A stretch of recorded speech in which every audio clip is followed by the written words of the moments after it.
Alright, so Wait. We're waiting for the bit rate to come out. Come on. Okay, okay. okay. Hello? Hello. Okay, we're finally back, and we're down to 0 viewers. Oh yeah. Really shows up as 10 on mine. Uh, Yeah, okay. Well, anyway. Alright, University of Hawaii. Uh, Alright, so this is set 2 of the University of Hawaii versus BYU match. We're just waiting for both players to ready up. Uh, yeah, there was sorry for the delay. Some people, like, had to do laundry or something. I don't know. But anyway, yeah, we're glad to bring you this match. Some background on the players. TQ Dante is another Season 2 Grandmaster who played random but recently switched to Terran. Uh, and Reese is the, I believe, coordinator for the BYU team. He's pretty good as well. He's a high-level Masters. And, yeah, so those are two players. We're going to have a TVT. So it looks like both players are ready. Let me check as soon as they're both busy. So as soon as both players hit status to busy, we will get this match underway. We are playing on dual site.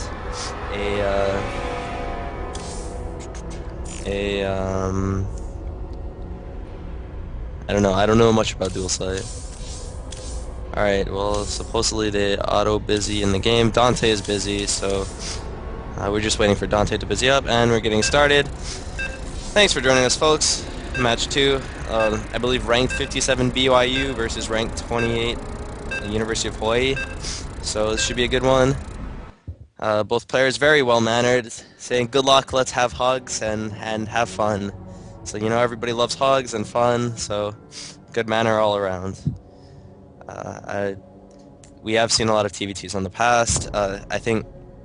I believe MKP's infamous, what was it, second silver came from this map where he should have won, but his opponent took a hidden gold, and he had no idea that his opponent took the gold and lost, so maybe you'll see some of that.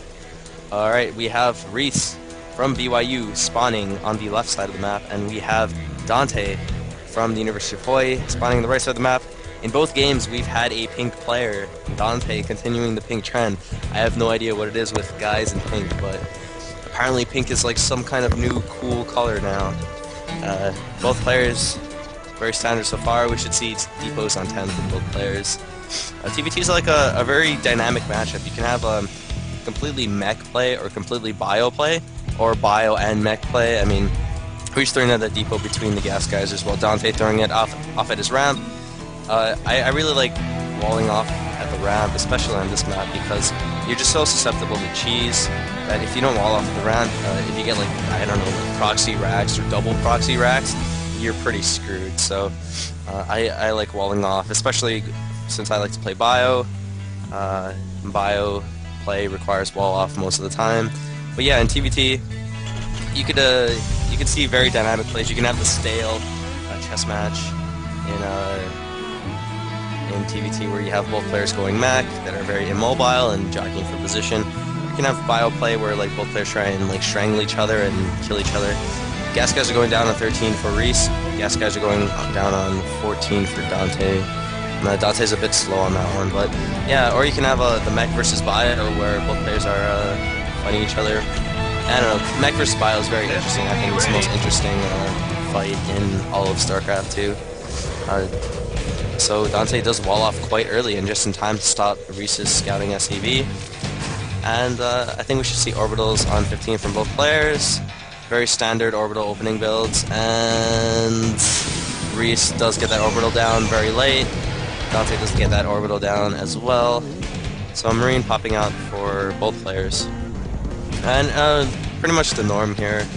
Dante sending his SCV. Ooh. Looks like we're getting some lag. But yeah, in the case, okay, I think that was just like some kind of lag spike. But yeah, basically both players can go into a whole number of things. Fast expand, Dante going Tech Lab. Maybe we'll see Reaper or Marauder, and then probably Marauder, I suspect. maybe some kind of early stim timing or something. But Reese pretty on top of this game. If you notice, he's just finishing his second depot right now. That's the hallmark of a very experienced player that knows his build, because you can actually stretch it out so that you can get your second depot at the very last second and still not get supply blocked. Factory going down for Reese. Oh, we are seeing a Reaper coming out from Dante. That is a late Reaper. Reaper expand. Okay, so I think I really like this from Dante. He's gonna send in that Reaper, figure out what's going on, and expand behind it. Maybe we'll see either.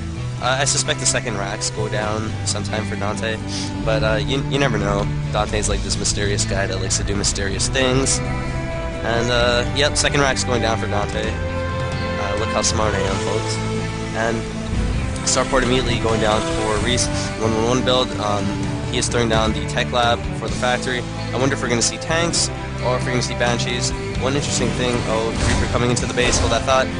Kills one SCV. Marine's coming back to stop that Reaper. And ooh, missed micro by the Reaper. He hits a building, but he is maneuvering around. Might get a second SCV. No, he's just wandering around just to see what's going on here. Very safe, not greedy at all. Yes, Reese does lift off that factory and move it, so we are going to see some Banshees. One interesting thing to note is that, I guess he's going into a double tech lab, so I guess we're going to see Banshees followed up by some kind of tank marine, whereas Dante's command center just finished. Is he going to float it? No, he's going to warp it, upgrade it first. I really don't like that. I really like floating it down to the low ground, especially when you scout some kind of Banshee play, because all you have to do is float it down and make an engineering bay. There is no engineering bay going down for Dante. One important thing, especially in TVT, you have to get the engineering bay if you're going bio and if you're expanding. Dante is making a factory, probably to go up to Starport. Yeah, Starport for the dropships, or sorry, the medevacs. But he does not have the engineering bay, so that's really important to get, especially if your opponent gets Cloak. He's not getting Cloak, but I mean, still, you really got to get that engineering bay, especially if you're going bio against mech play, especially if your opponent has tanks and you don't have tanks, because you really need those upgrades. We see Dante floating off the factory to the middle of nowhere, just to, you know, spot for any Banshees or dropships coming down.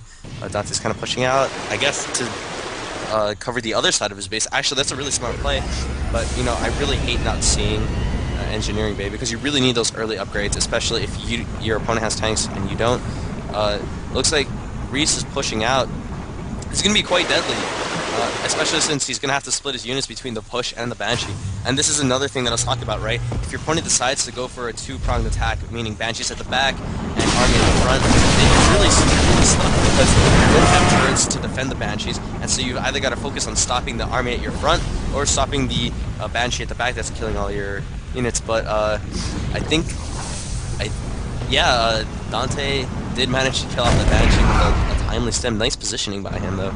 So I think if Reese kept that Banshee alive, might be extremely good for him. Oh, Dante does get a Viking out, so that's actually pretty good. But yeah, if there was Cloak for the Banshees, I'd say like he'd be in a lot of trouble, but there's no Cloak, so pretty good job. But yeah, I guess Dante's playing extremely safe with the second orbital, not expanding, just making it just simply to watch. Ooh, takes 2 tank hits. That's actually pretty huge. Medevac coming in to heal, and there goes down that supply depot. So, yeah, that's kind of rough. Tough beat for Dante, but yeah, Banshee being hit by the Viking, and it's gonna get out just in time. Scan going down just to check the positioning. Oh man, this is really bad for Dante. He's gotta move down to the low ground, because if Reese positions to secure the ramp, then like Dante has little to no chance of winning this. I mean, it's gonna be pretty ugly. So I think Dante needs to move down to hold position, please. Ooh. Okay, so Reese securing that ramp. Dante is in a lot of trouble. Like he's in a pretty shitty position right now. Rack's going down. Combat shield just finished, but you've got tanks securing your ramp. Lift up that Rax. No, it's going down. I thought this was flat block. These are 2 vehicles already. Oh man, this is really bad. I'm just really disappointed in what's happening right now. You've got to know, especially when you're going bio, that you've got to secure your location. That's the most important. and SCV's coming in, pushing. Dante trying to desperately trying to push out, stimming up. He clears up the high ground, but I mean, at what cost? The tanks are still on the low ground, securing in his base. He is behind a worker shot. He does manage to kill one of those tanks. He's quickly got to get over to the other tank. Oh man, the other tank's on siege. He can just kill it before she comes up. No, he's going for the wrong units. He is hitting the tank down. The tank is about to go down, and now, yeah, yes, the tank goes down. That's actually pretty huge, but he's pushed another tank, and Dante's in a lot of trouble. I don't think Dante's going to be able to pull out of this one. He made way too many mistakes in this game. Way too many mistakes, so you've got to secure the ground. But, oh, if he can just kill that tank. No, oh, okay, reaches back up just in time, and he does manage to hold off the attack. One thing Dante does have going for him is that he does have 2 command centers up. He does have 2 orbitals, so he can keep dropping down those mules. And I think what he has to do right now is float it right on down to the natural and start mining off 2 bases. Because right now his main is getting severely mined down, so he really needs to mine off 2 bases. He has secured his low ground, which is something you actually need to do before the push comes out, so you can either do some kind of flank or 2-pronged attack. Reese is trying to expand off that push. Dante is floating down to the natural now, and we should see a worker transfer. Engineering Bay is up getting that research done, but really you need to start those upgrades a lot earlier. I mean, especially when you're going against tanks and all you've got is Marines. I mean, like, seriously, like, what do you expect your Marines to do against a bunch of tanks, man? You really need those upgrades. We do see mules dropped down at the natural. Where is the worker transfer? Come on, where is the worker transfer? I mean, I think it's a huge mistake for Dante to be getting so many Vikings right now. I think if you're going to go bio play, you know, like, bio and Vikings, they don't actually work that well. You need to go either, if you're going to get a lot of Vikings, you also need to supplement that with Banshees, because Banshees